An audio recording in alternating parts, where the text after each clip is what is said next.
Hey, this is Cameron, and welcome to the practice log. Alright, well, we're in the same setting again. Still a little cramped. We're gonna get into some practice, so I'll see you in the chair. I won't talk for too long, because I want to just go ahead and jump into it, and I have some stuff to talk about after. So we're gonna go ahead and knock the practicing portion out of the way. Last time I practiced was yesterday. We went through all of the repertoire, which is Beatley V1001. I'm kind of sticking with that stuff right now. I do have new music that I'm working on, like 1009. We'll probably just save that for when I get back home. And then the Morel Sonatina, of course, and I'll probably look at Lamentos tomorrow, because I really want to get that one ready to go. Yeah, that pretty much covers everything. I'll keep it pretty brief right now. There's going to be more talking after. I'm going to go through a few comments and some updates and stuff. So, I'll see you then.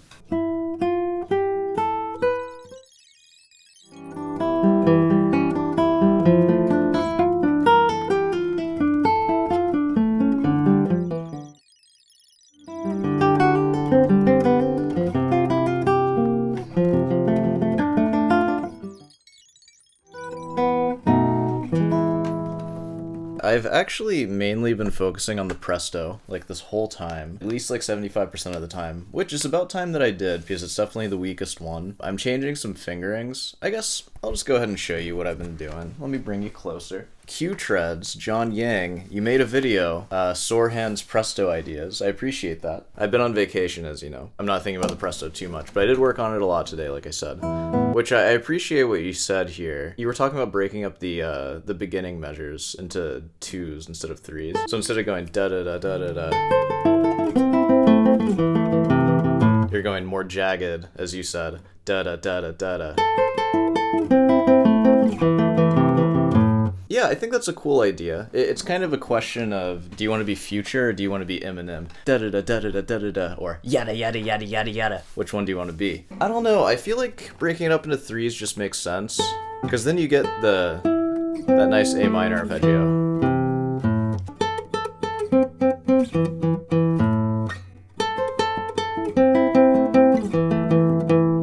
Like that, versus... I kind of like the cascading A minor arpeggio, just going through. I definitely agree with you in all the other passages. The note where it's like displaced, that's the accent usually, and that sounds really good. And it's just good to be like conscious of those things. I don't know though, for the intro, you said that there's no indication of like breaking up into threes, but threes to me just makes sense for that. Like purely because the arpeggio is there. Oop.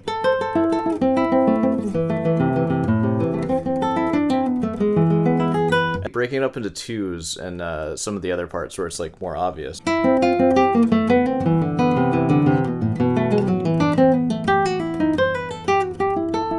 Like those being in twos.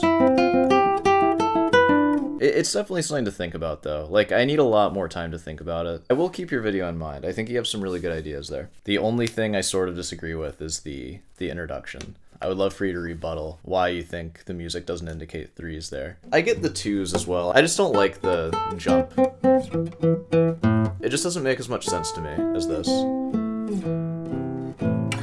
I'm gonna go pretty slow because I want to incorporate the fingerings, so, you know, once again, I will be playing the Presto slowly, but that's fine. It's a practice log.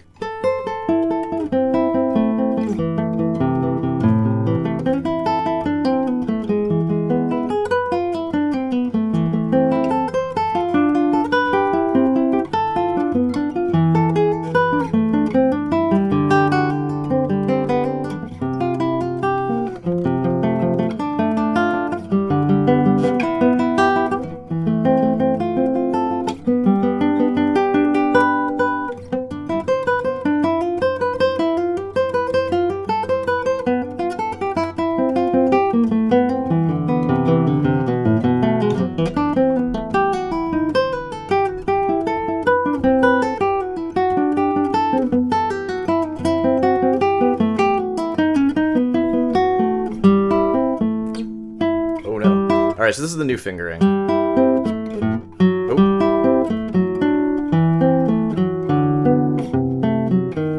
And it's all that.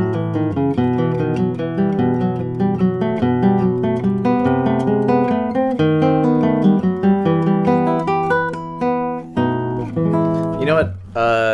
This feels bad so far, so I'm just gonna skip to all the new fingerings that I have.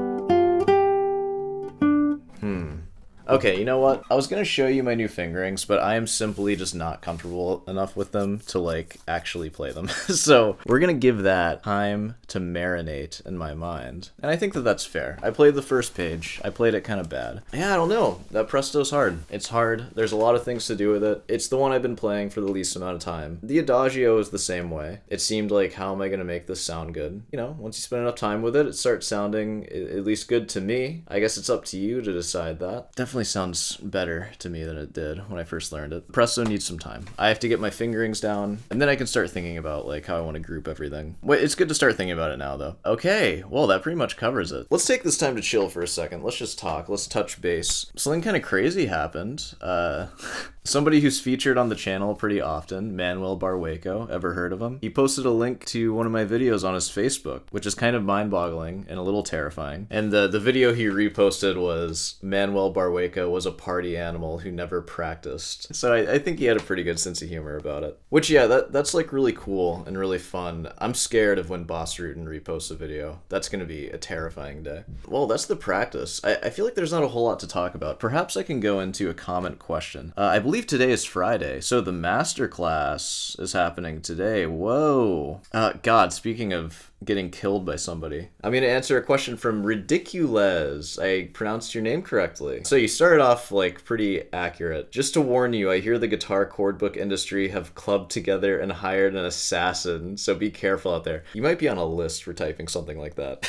That's an insane thing to say, man. So you said, unrelated question, and you know why I'm asking. Is there any relatively low-end condenser mic you would recommend for activities such as joining online masterclasses and basic home recording? You have an SM57 plugged into a Behringer preamp. That's noisy as heck through the PC. Really? I wonder why. It shouldn't be that noisy, unless the mic's, like, broken or something. That's funny. You have an SM57. I have, like, the model below that. It's like the PG57 or something. It's like a really crappy dynamic mic, but I actually like how guitar sounds, like classical guitar sounds, being recorded on it. Condenser mics, they have so much detail and everything, which is great, but I don't know, I like a little bit of color in my mics. I would like to get a ribbon mic when I potentially record the music that I'm working on for that. But low-end condenser mics, there's this thing, the Rode NT1A. This thing sucks. I hate how it sounds. It's so boomy. There's no, like, mechanisms on it, but it's a pretty decent condenser mic. I mean, you hear how it sounds. It's what I record most things on. The mic that I really like is that Bluebird mic, and the reason why I like it, it has a minus 20 decibels, which is handy, and it also has a high pass filter that you can switch on and off. Like, if I could have one switch, the high pass filter is so useful, because, like, good recording practice is you high pass everything, basically, anyways. You want to put some sort of high pass filter on, like, an unprocessed condenser mic, because the frequency response is so low. On this, it's probably like 60 or 40 hertz or something like that. I don't know what the average condenser mic is, but you want to put that thing at around like 250, 300. That'll make everything sound a little less muddy. Yeah, and you mentioned that you have a Blue Yeti. So the issue with Blue Yetis is that they plug right into your computer, so they can only do 16-bit recording. This thing, you can do like at least 24, and I think it keeps going from there. You can pretty much like do whatever you want, which I don't know like how important that really is. I know that the standard is 24, so you probably want to aim for that if you can. But honestly, if you want to talk about just clarity, just joining like an online masterclass like mine that's today,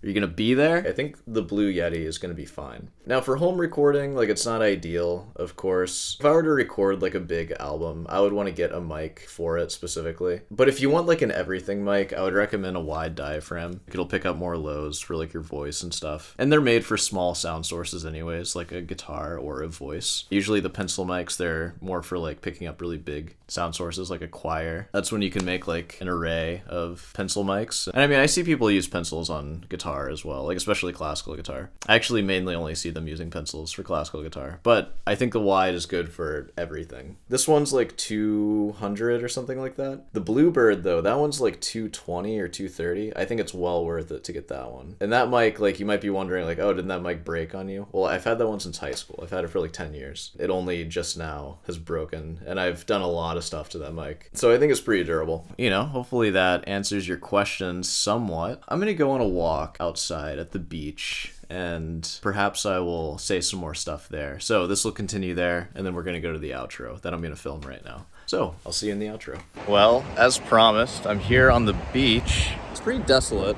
Feel pretty lonely out here. You know, I like that. There's not really much else to say about it, other than here's some water. I guess we can get closer. Boom.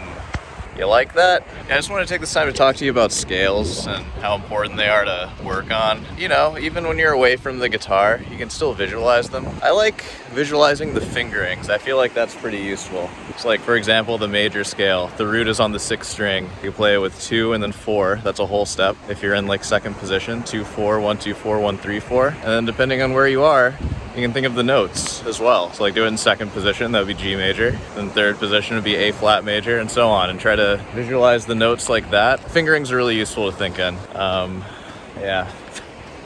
Well, you know, that was the beach video. I'm a YouTube vlogger now. This is what it's come to. It was getting a little wet here. It's getting a little wet at the beach, guys. All right, I'm gonna put you away. Bye. Hey, well, if you made it this far, you know, be sure to subscribe, leave a like, all that stuff. Hey, interested in guitar lessons? I do that. Emails in the description and whatnot. Hey, got a comment question? I'll answer it in the chair. Yeah, man, I'm excited to get back home and film in the regular location. But you know, this works for now. We're still practicing. I feel pretty good about today. All right, well, I'm gonna go to the beach now, and I will see you in the next one.